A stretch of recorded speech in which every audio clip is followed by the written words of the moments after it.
Let's go! Andito na pala kami ngayon sa bukid. Wala kasi kami magawa, kaya gumala na muna. Katapos pa ng umulan, kaya medyo madulas at maputik yung daanan.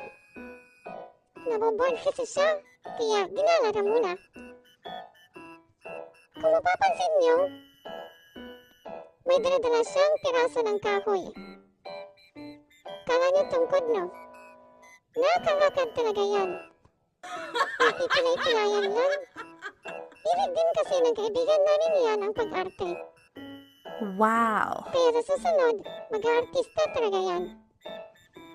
Ayan na nga guys, kapag model pa talaga. Sinaan pa yung damit. Uy, ano yan? Ba't may tali pa rin? Malayo pa ang pupuntahan at napakabagal pa rin lakad ng taong to. Tingnan niyo naman guys, parang pagungong maglakad. Grabe yung kapaligiran, kapaganda. Sarap ang buhay sa probinsya.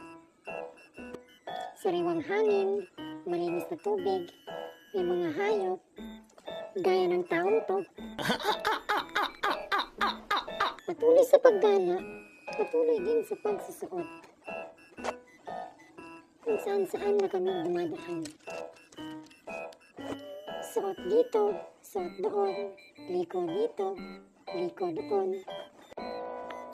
Mahirap na daanan na dito mo lang mararanasan sa probinsya. Pero enjoy naman sa tanawin at kapaligiran. A few moments later. Nag-enjoy pa ang tao na yan sa pagtampisaw sa tubig ulan. A few inches later. At kaya na nga guys, tatuwid pa kami ng ilong.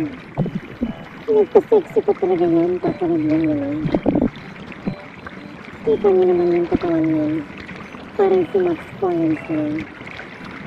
Susig pa lang. Itong bunny niya. Oh my God! Wow!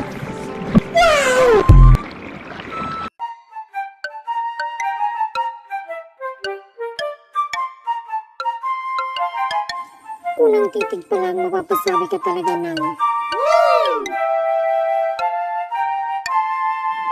Diwata, ikaw ba yan? Aba-aba at pumusing pa talaga. Grabe namang titig yan. Titig pa lang, madam na. 2 hours later.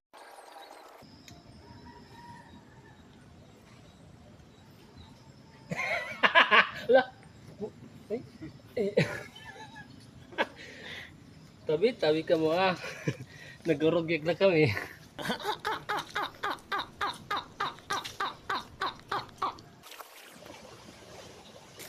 Another tawid na naman tayo guys. Pahirapan na naman kasi another ilog na naman ang ating tatawirin. 1 eternity later.